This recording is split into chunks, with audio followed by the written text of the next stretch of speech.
it's a hummingbird. It scared the shit out of me. Oh shit, I thought the bats were coming to get me. You never know in these creepy old buildings what you're gonna run into. So here we are on the property in Goodsprings. This is basically owned by the Fleming family that's been around for, I want to say that we know of 3 generations right here on this spot. This was part of the old Spanish Trail, like literally where we're standing. The vibe and the feel of Goodsprings, of the old mining feel and the history, it just thrills me to death. There's so much to learn that I haven't learned yet. There's a lot that I do know, and I'm gonna try to share that with you today. This was the only place that you could get water back in the early 1900s. There's technically 3 hand-dug wells on the property. One of them has been filled in. The other 2 were never really messed with, so they're still open, and which is really, to me, super valuable to have that still there, because these miners in the early 1900s, they hand dug down 12 feet to water. There's still water in the wells. I can barely look in there. I haven't unfolded anything quite yet. The building that I'm leaning on right now is 1910, early 1900s. I've never fully gone through this building, and I choose not to until I start to film this. I've heard there's different kinds of ore in there from the mining around this area. I mean, this was a big lead, zinc, and then, you know, the silver, and we're here in the silver state. This property literally goes back to the early 1800s when the Indians came through here. It's such a cool thing to be, I'm talking only 25 minutes from Las Vegas, and to be up in a different world, literally. When I come over the valley, out of the valley up onto the hill here, I'm in a different world. Like, I feel like I'm somewhere else. See, so there's so many things in here. Every time you pull a layer off, there's just more history underneath it. What's really cool right here, and if you don't know what you're looking at, this is an actual forge. So they would put coal in here, and this would spin and crank over, and it would blow the air down under here and heat the coal up. And what it would do is heat up the shoes for the horses, or if you're making a tool, or anything that you made out of metal back then, you would heat it up in here and then you'd put it on an anvil. On the other side of the property, there is the original blacksmith shop from this town. Probably dates back to the late 1800s, because they didn't have any machinery. They made everything with this forge, these forges. There's this one, there's another one down there. I'm sure there's anvils and things inside the shop, but we're not gonna go in them because I don't wanna do it until we've actually gone through with a fine-tooth comb. I wanna find all the little pieces. There are treasures in this everywhere. And we're not just talking about what's going on here. There is silver and gold in the ground out here, in all the outhouses, through the wood floors, in the old houses. There's gonna be stuff out here we're gonna find, I'm sure, that isn't just what's on the surface. There's 120, 140 years of dirt blown over the top of a silver dollar. Somewhere out here. Somewhere out here. There's some out here. I know it. Cut over to this side. Okay, right where I'm standing is one of the only windmills for miles and miles around that you had to come to get water. So we have the state line, which is about 15 more miles that way. We have Gene that's 7 miles down that way.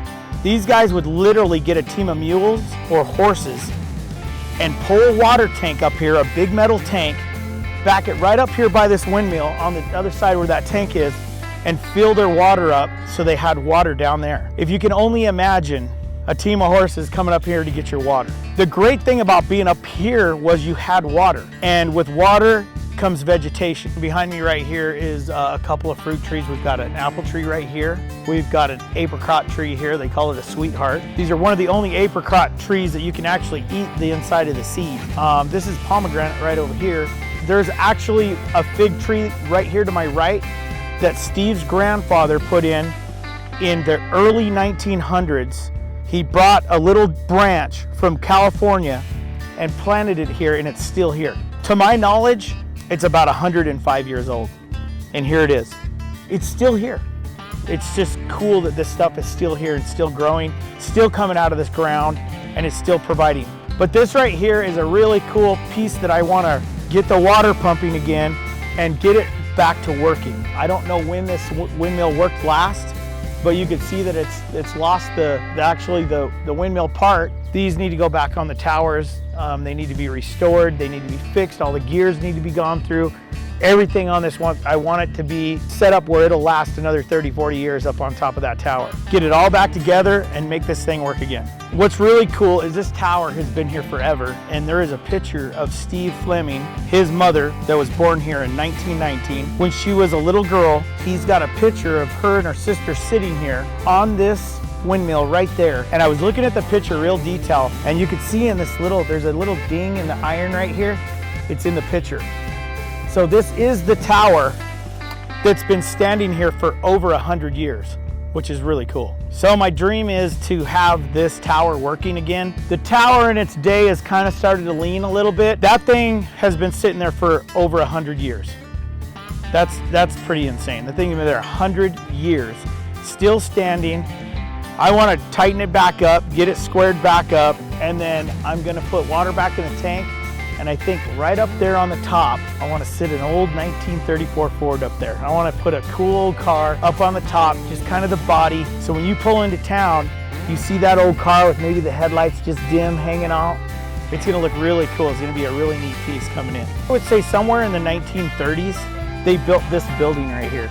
Pre-1930s, it was the windmill and the tower. And the reason why I know that is when I was looking at that picture with Steve Fleming, I seen his mom and her sister sitting there. You could see this old building right here in the background. So this building right here has been sitting here for over 100 years.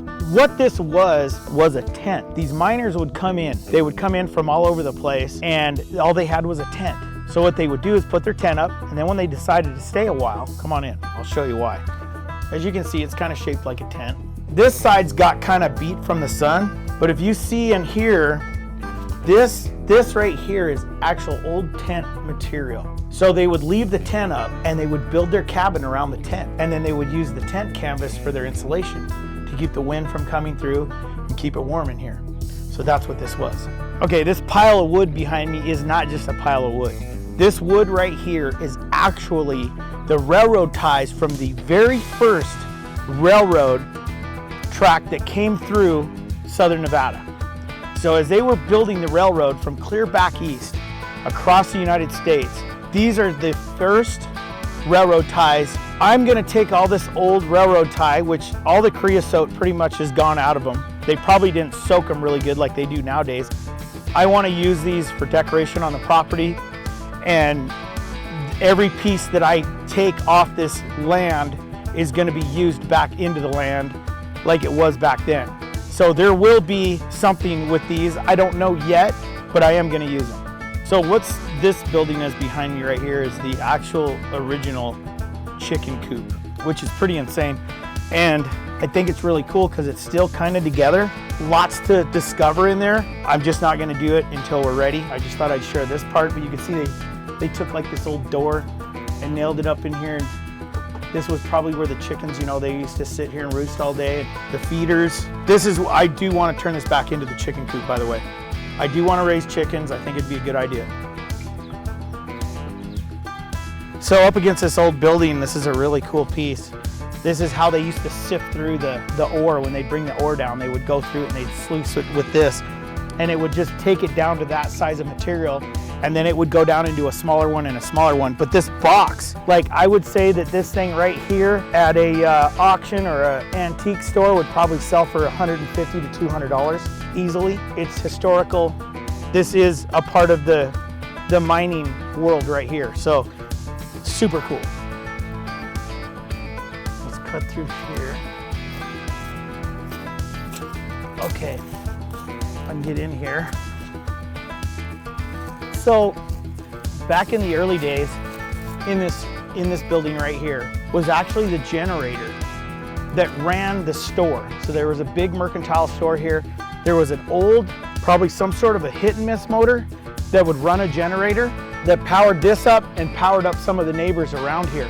So they would get up in the morning and fire this thing up, and it would run all day inside of here, which is really cool. I have not been in there. I don't want to go in there until I get a chance to really explore it. What I would like to explore is this little creepy little hole right here. As you can see, it's got a little gate, a crawl space. There is, looks like an old stove and a few things in there I can't really see because it's so dark, and it goes all the way to the other side because I can see daylight back there. These are the little things that I really want to explore. This is where the money and the little things that fell out of their pockets down into the floor. This is something you want to metal detect right back in here. There's some really neat stuff around here. Very overgrown. The ground is just 100 years of shit falling out of the trees, and it's just crazy. So there is going to be a lot of cleaning up to do, but we have to dig through it really delicately. We wouldn't want to pick up a coin or something out here with a piece of equipment and throw it away. We want to find all those little pieces. Let's roll. Okay, so we were talking about the other little box over there for sifting through the ore. Here's another one, and if you can see it, look how fine the screen is here. So you're getting down to the point of like really shaking down to the little bit of where you can start seeing the gold and little things like that that are left in there. But this is a really neat pieces to have and keep on display and not ruin this stuff. Like, a lot of people would take all this old wood and just throw it away because it's old. This wood right here's got to be 100, probably 40 years old. Who knows where it came from before it got here. This deck right here, Steve said was their machine shop. So they had machinery on here, and when people come in with their wagons, they would fix them right here. This definitely has to be used for something, not thrown away. There's a ton of history right in this little piece right here. Not only that, but this has been sitting here for 120 years. Once we lift it up, we need to scour the ground and find out what's in there, because there's cracks right here, and anything could have fell down through the cracks. These old miners are drunk and they're working and they got gold in their pockets, and it's falling out and hitting the ground. This is serious. Like, this really, we are in a mining town. This is a legit mining town. Anything could happen. Anything could happen. Great piece of history behind us. Literally like a 3-holer outhouse. I don't know how they all did it at the same time, you know, but there's more than one. I call them a shitter, but there's 2 holes in one, and then I can see another one on this side. So there's 3 of them that I know of. I've never been in this building. I've never opened it up to go in here. It's pretty well, the wood's getting pretty old, but it's nailed together, it's tied together.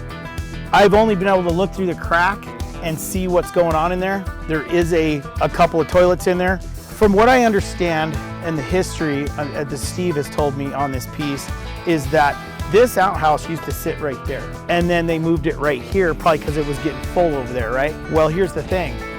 That's never been excavated. That right there, I know it sounds crazy to dig through other people's shit, but legitimately, we are gonna dig through crap to find gold and money and old bottles, silver. We don't know what's in there. No one knows. No one's touched this property.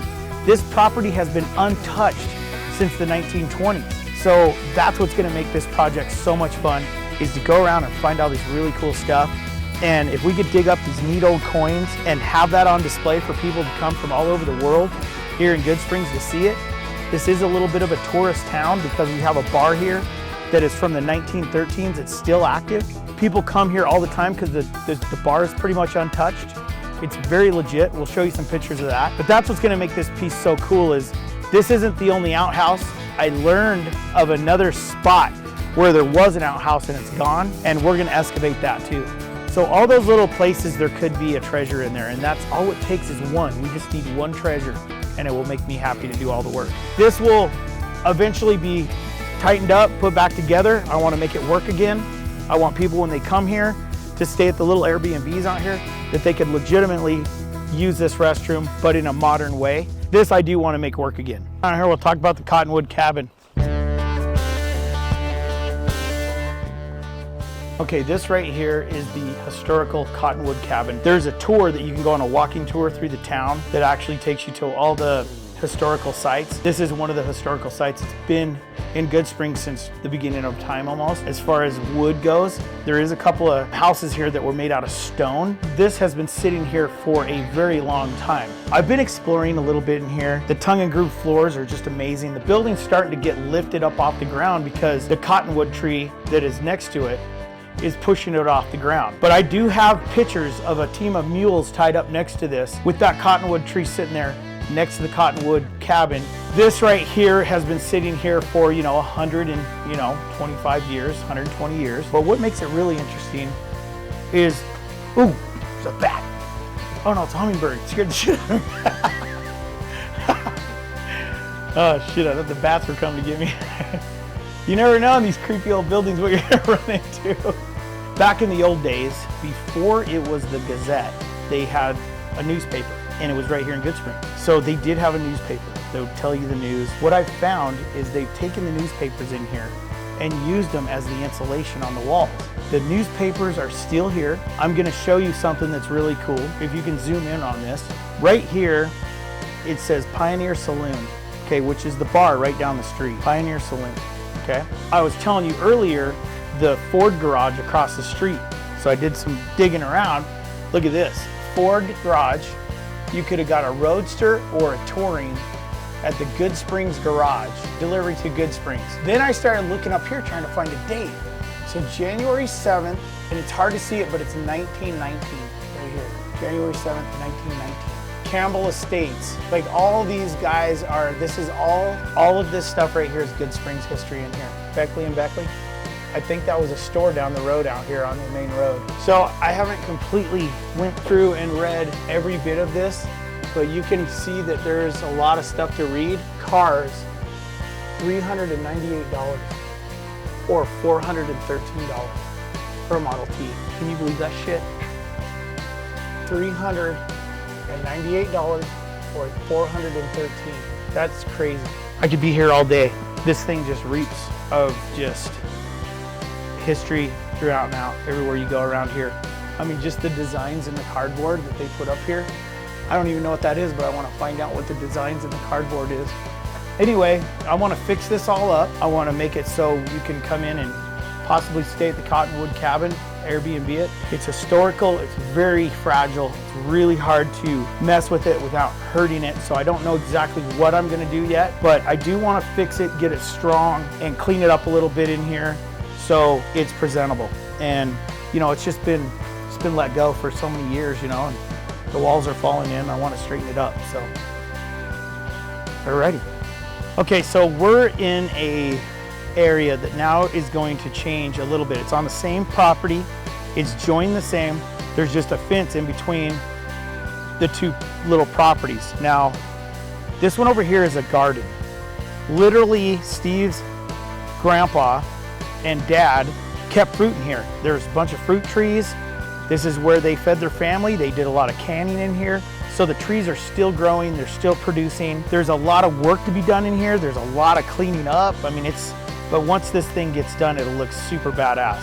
All right, behind me right here is one of the oldest windmills in town, aside of the other one, okay? This one was another one that they would back their wagons in here and get water. The piping's still there. Everything's still there. The windmill's just gone. It's been ripped off over the years. And so I want to restore it, but the well is still open, and I'm going to take you guys over there and show you that you can still see water down in there, which is really cool. This windmill is certainly a little creepy. They say that they can hear a little girl crying at the bottom of this thing. I don't know if it's true, but it just creeps me out to think about it. Definitely this property at night when I come out here in the evening, because I've been, of course, if I'm going to be buying this property, I really want to check it out. And I've collected so many antiques in my lifetime, and all these old cars I've built and everything that I bring in always has a story. It always has something attached to it. If you don't think that this property doesn't have things attached to it, we go all the way back to the time of the Indians in here. That you literally are finding arrowheads to all of the growth through the 1930s, and then probably into the 40s it was about done. People have always lived in this town. This piece of ground has not really been discovered. It's like, what makes this piece so special to me is it has not been picked over. It hasn't had a bunch of people on it. And that's why I want to share it with everybody on finding and discovering little things that have been sitting literally for 100 years without being touched and messed with and stolen and taken. And don't get me wrong, I'm sure there's been things stolen out of this property over the last 100 years, but there's a lot of things in this ground that you can't see. I want to show you this well because there's two of them. There's one over there too that's open, but it's covered, you can't really see it. And this one barely you can see, but you can see in here, when you get up close to it, you can see the stone that they put around the edge, and then you can see the water down in the well.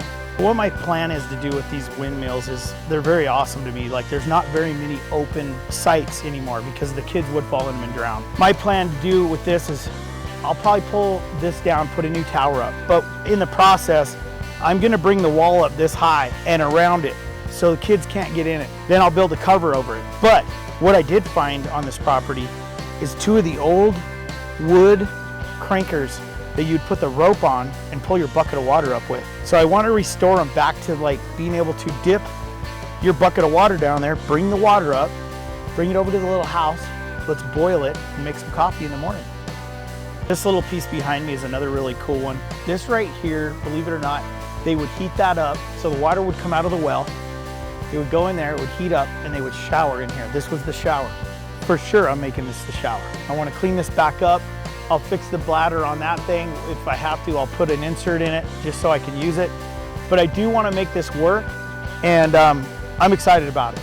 This piece right here was another generator. If I can get that thing to run again, I'm going to make it work. And if I make it work, then I'm going to let it run some of the power. So I'm going to be running on solar out here, wind power. My water's going to be coming from a windmill.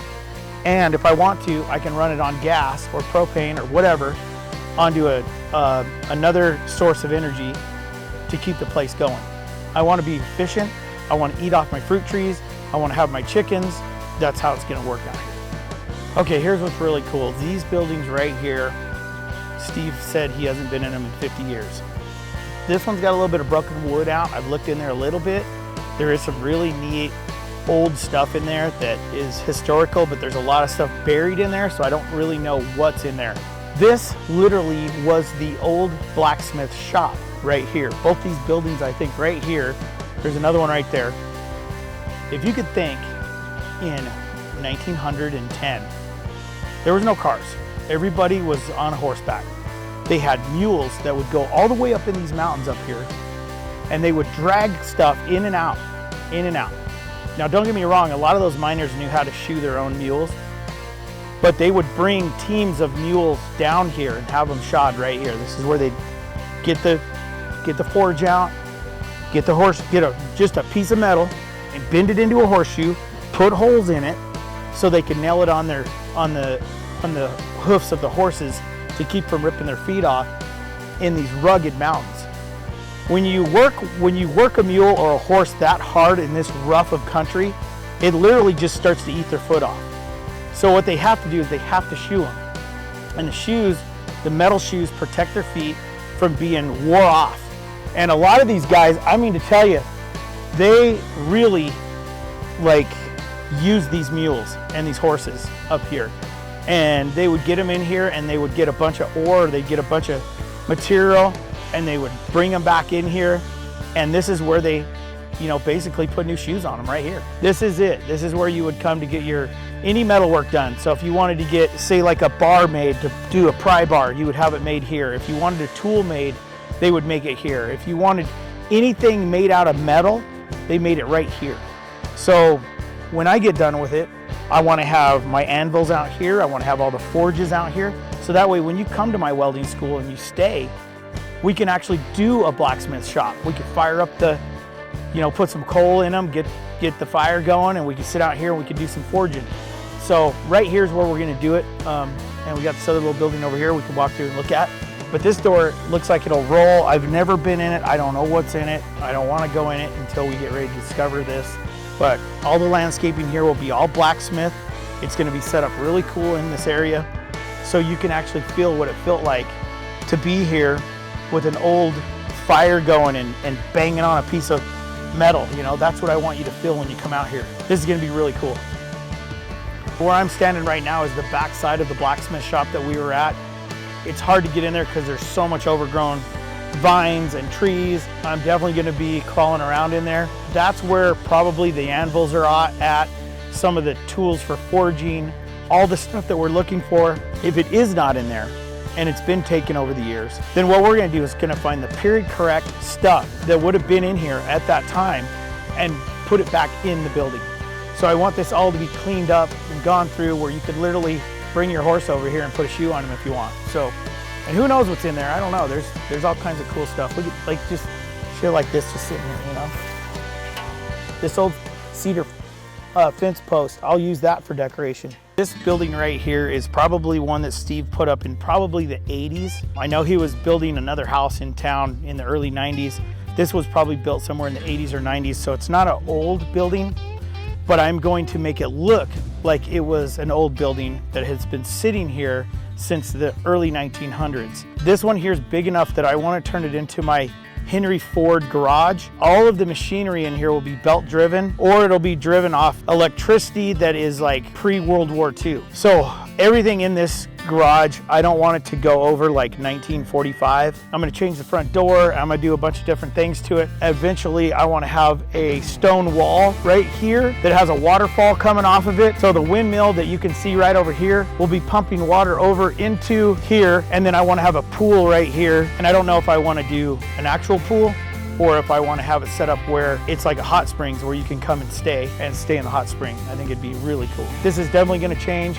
It's got a lot of room in it, but this thing is so packed full of stuff that it's just gonna be so much fun to go through it and find all the other history that Steve stacked away in here. So this is well water. This water comes straight out of the well. It's nice and cold. Oh, it's nice and cold too. It's crazy to think we live in the desert and there's springs that come literally out of the mountains around here. I will never buy water out of a bottle again when I can drink it right here out of this. Welcome to Mi Casa, finally. This is an old miner shack. Steve told me about his grandma would leave the stove running in this thing all day to cook on, clean dishes, even when it was hot. The way they would cool these houses down back then and was pretty efficient is they would open the windows up and they would wet the drapes down, and the drapes would the wind would just blow through and cool the house down. It was really pretty efficient. Like, you wouldn't think. If they were insulated somewhat good, you'd wet these down and it was like a little swamp cooler in there. You gotta think, there was no power. This house never had power when it started. It does now, but it didn't then. The house is 100 years old. If you don't think that there's some creepy shit going on in here, then you're wrong. There is some creepy shit going on. And you're in this little wooded area that's just kind of creepy. You know, you come down in here, you got a ton of this Virginia creeper. And I'm telling you, daily this stuff grows a foot. Like, these things grow like crazy. The problem is I got a ton of grapes in here and I want to crush my grapes and make my own wine. And the fences of this property, of the square block of this, all the fences are lined with grapes. So all these grapevines are everywhere. So we could harvest a lot of grapes out of here if we wanted to. I want to build a nice little barbecue area right here so I can come out and eat and barbecue and have fun, but I still like the coverage of the green. But I do want my grapevines to grow. I want to be able to walk out here and pluck a grape off a tree. I think these Virginia creepers are kind of starting to come on too hard because what it's doing, it's blocking the sun to my grapes. But you can see they're starting to grow right here. This is our little grapevine right here.